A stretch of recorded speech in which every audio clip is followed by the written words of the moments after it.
Today's book is the #1 best-selling author,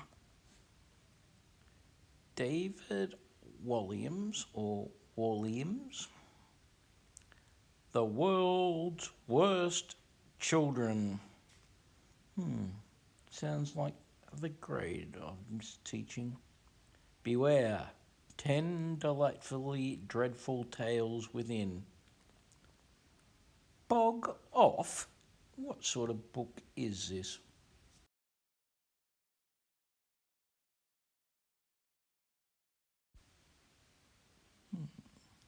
David Walliams.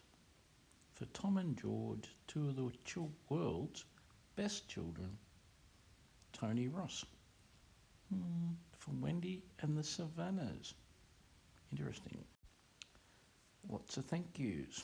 Tony Ross and Janine Murtagh, Charlie Redmayne. Lots, and they've all got stories about themselves. More people. Introduction by Raj, a newsagent.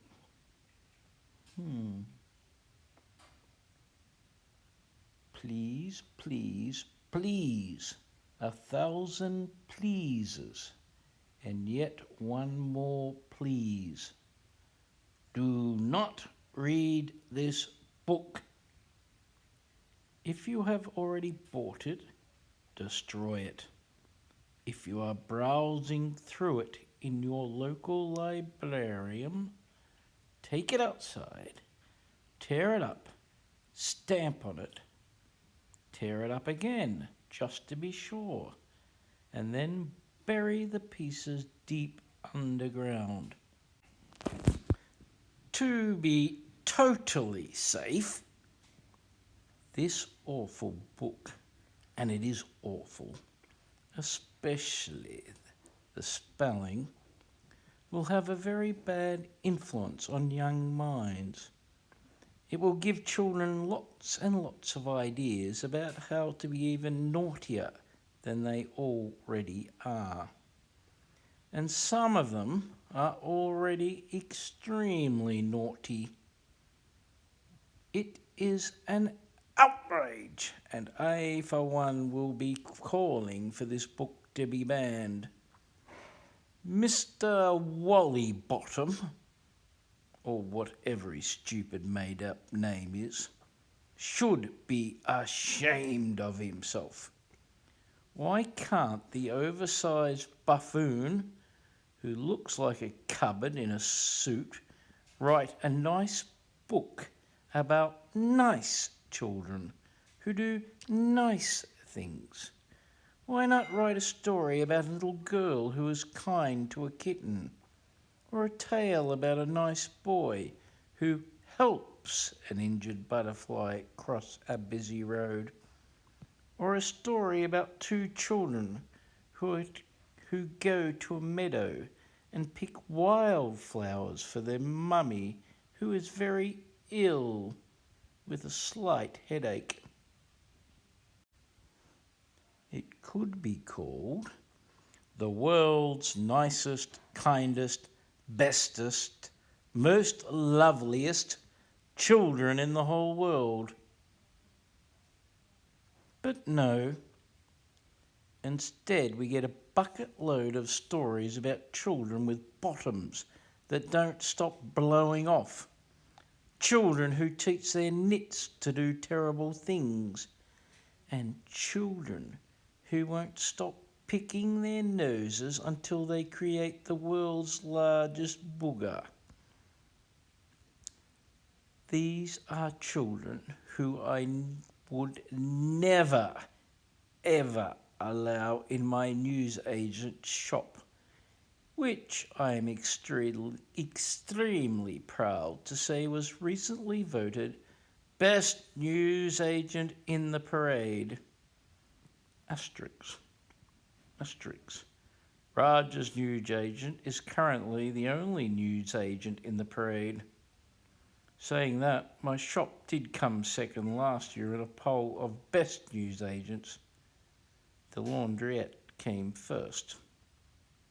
Anyway, I would never let the frankly appalling children featuring in this book take advantage of the very special offers in my shop, such as my 103 sherbet fountains for the price of 102, or buy your own body weight in mints, get one mint free. Hurry while stocks last. Double asterisks. Double asterisks. Actually, I have plenty of stock and it is already out of date, so there is no need to hurry. Maybe a brisk walk would do it.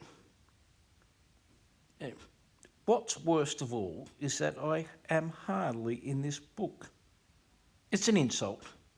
I am by far the most cleverest and handsomest character that ever came out of Mr. Wally Willie's dark and troubled mind. Yet I was only asked to contribute an introduction and was under strict instructions that said introduction be no longer than 2 pages. 2 pages? How dare Mr. Willy Bum Bum? Surely I, the great Raj of Raj's newsagent. Contents. Dribbling Drew, page 11. Bertha the Blubberer, page 29. Nigel Knitboy, page 49. Peter Picker, page 110. I wonder what he picks. Miss Petulia, Perpetual Motion, page 76. What strange names. Grubby Gertrude, page 133. Brian Wong, who was never ever wrong, page 154. Windy Mindy, page 174. Strange names. Ernest, page 203. Ernest. Sophia Sofa, page 235. There are a lot of different. Anyway, Dribbling Drew. Ugh. Dribble of drool. Blech. Pool of drool. Ugh. Damp shoes and socks from the pool of drool. Yuck. Once upon a time there was a boy named Drew. Drew dribbled a lot. This wasn't just normal everyday dribbling. The odd globule of gloop running down your chin. Oh no, this was dribbling on an industrial scale. Here was a boy who could dribble litre upon litre of dribble a day. Ugh. Now you may wonder why Dribbling Drew dribbled so much. Well, it was because he was an incredibly lazy individual. If he could, he would sleep 24 hours a day, 7 days a week, 365 days a year. And as Drew snoozed, he drooled. Zzz, plop went the drool as it landed on the floor, plop. On school mornings, the boy would have to be dragged out of bed by his feet. If he had his way, Drew would be wheeled to school every morning in his bed, and as soon as he arrived at school, he would go straight back to sleep. Zzz, plop. Zzz, plop. Drew liked nothing more than having a nice long snooze during his lessons. He had even been known to take a sleeping bag into school. That way he could doze through every subject. PE was a hard one to sleep through, but Drew found a way.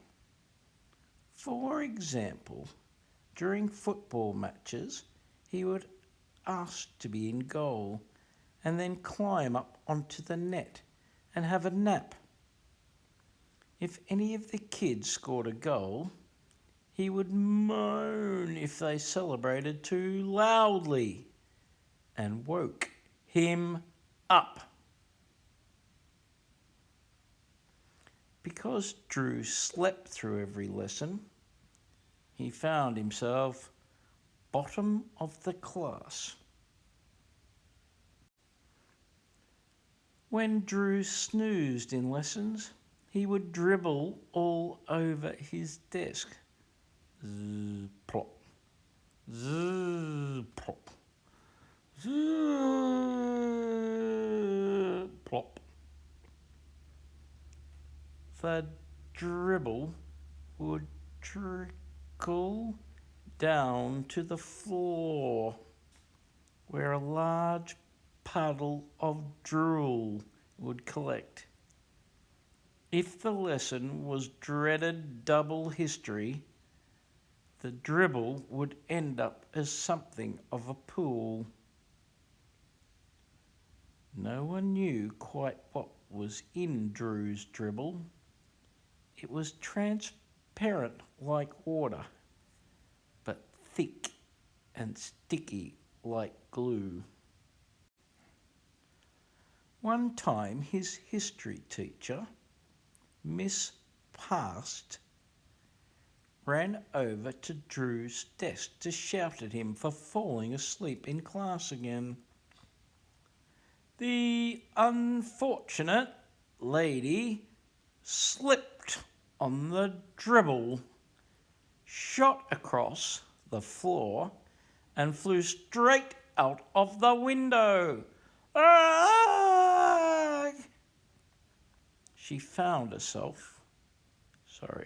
She was found upside down in a nearby hedgerow with a tweed skirt over her head, her big frilly knickers flapping in the wind.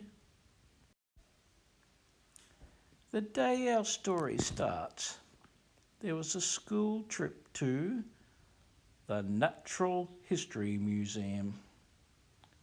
And we're going to leave it there for the time being. The Natural History Museum. I think we'll catch up with Dribbling Drew tomorrow.